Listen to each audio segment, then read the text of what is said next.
Halo pecinta Bravos di mana saja Anda berada, kita jumpa lagi dalam program Visi Indonesia Baru. Kali ini menampilkan sebuah seminar yang diselenggarakan oleh Institut Harkat Negeri.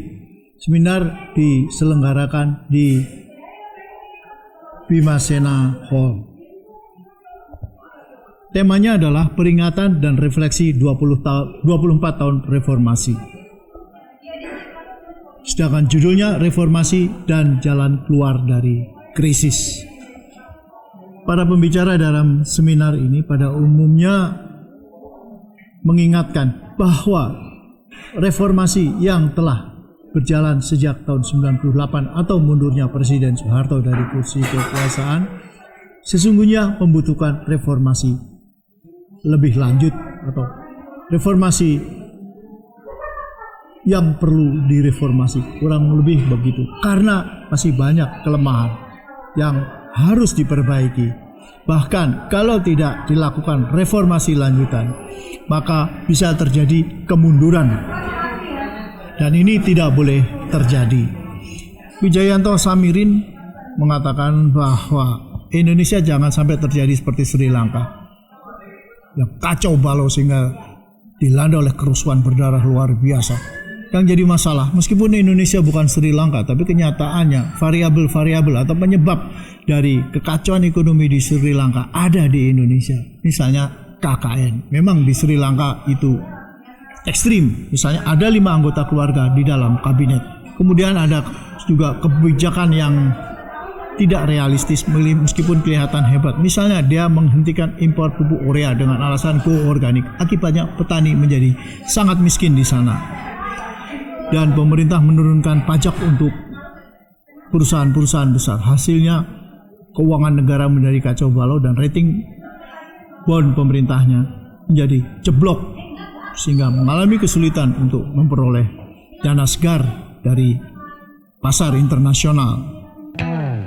Bravos, your digital radio station.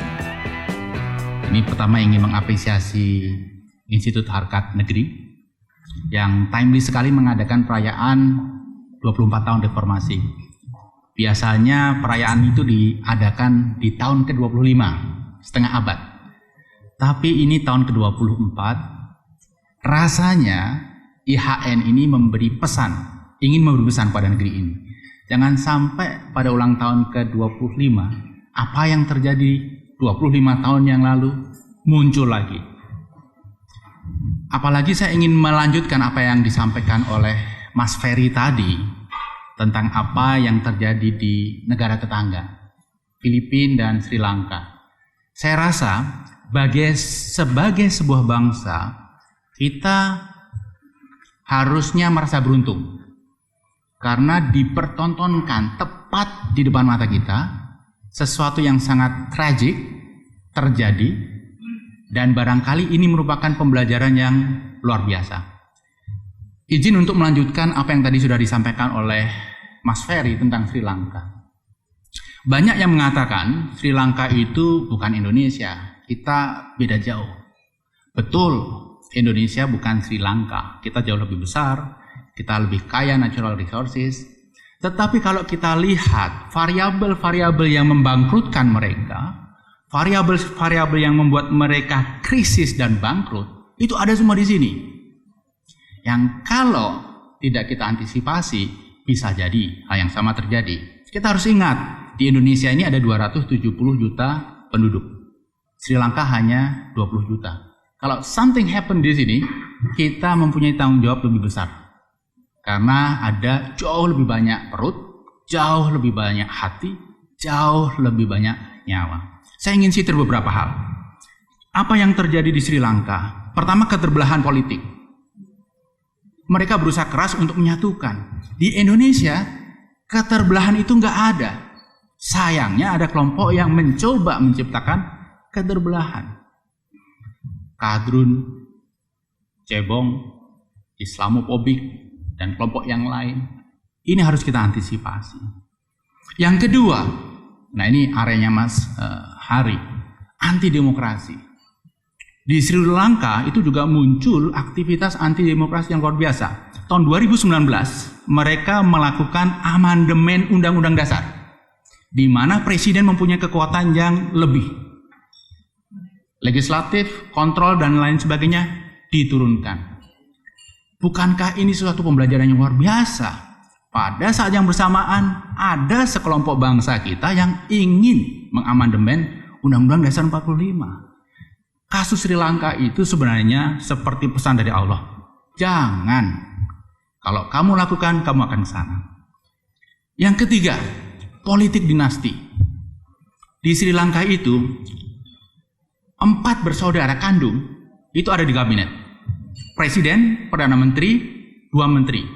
Dan 1 anak kandung presiden ada di kabinet, 5. Apakah di Indonesia itu terjadi? Belum. Tapi tren ke sana ada. Sehingga kalau kita tidak mencoba mengantisipasi, something terrible will happen. Yang keempat, kebijakan populis. Apa yang dilakukan oleh Presiden Sri Lanka setelah terpilih? Pertama, menurunkan pajak. Populis sekali. Begitu diturunkan, dampaknya fiskal berat, dampaknya rating drop. Dampaknya surat hutang tidak laku di luar negeri. Belum lama ini, Pak Anton, pemerintah juga menurunkan corporate tax untuk menarik investasi. Padahal investor itu nggak mau masuk ke Indonesia karena kepastian hukum. Dan banyak hal yang lain, uncertainty, bukan karena pajak. Yang lain, kebijakan yang populis tetapi aneh. Sri Lanka itu menghentikan impor pupuk urea dengan alasan kita go organik, lebih aman, environmentally friendly. Dampaknya produksi beras turun 50%, sehingga petani menjadi jatuh miskin. Kebijakan populis yang tidak direncanakan dengan baik rasanya familiar di tengah kita. Tadi pembicara sebelumnya menyebut IKN maksud saya, bukan IHN. Bandara, kereta cepat yang selesainya lambat, dan begitu banyak proyek yang lain. Sama tadi disampaikan oleh Mas Ferry, mereka juga membangun ibu kota baru, membangun port dan lain sebagainya. Mereka terlibat dalam proyek Belt and Road yang dipromoti oleh Cina, yang akhirnya membuat mereka terlibat dalam hutang yang luar biasa. Kemudian yang lain adalah utang yang melejit. Utang yang melejit ini sesuatu yang sering kita dengar di Indonesia. Utang pemerintah dari 2.900 tahun 2014 sekarang sudah 7.100. Belum lagi kalau kita memasukkan utang BUMN. Karena memindahkan tanggung jawab ke pemerintah ke BUMN itu merupakan cara yang paling mudah, sehingga buku pemerintah kelihatan bagus. Begitu banyak tugas pemerintah bisa dengan mudah dipindah ke BUMN. Sehingga rasio-rasio hutang, rasio-rasio fiskal yang selama ini kita cermati di pemerintah itu kelihatan bagus. Nah, ini juga sama dengan apa yang terjadi di Sri Lanka.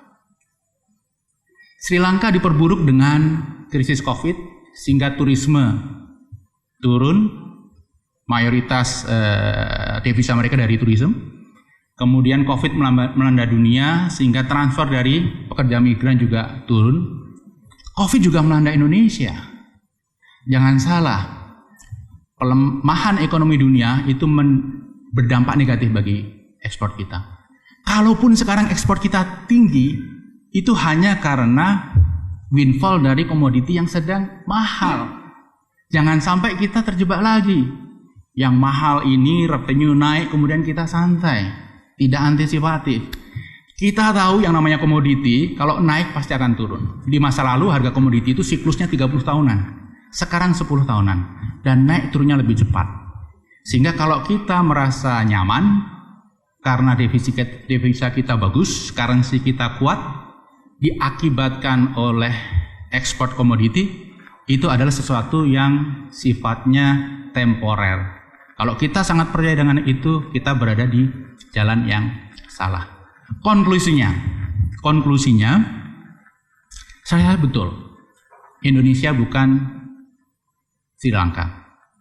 Tetapi apa yang dilakukan dan apa yang terjadi di Sri Lanka juga terjadi dan dilakukan di Indonesia. Kalau kita tidak mengantisipasi secara dini, saya khawatir pada saat IHN mengadakan perayaan reformasi ke yang 25 setahun lagi, Indonesia mengalami masalah yang luar biasa. Bravos, your digital radio station.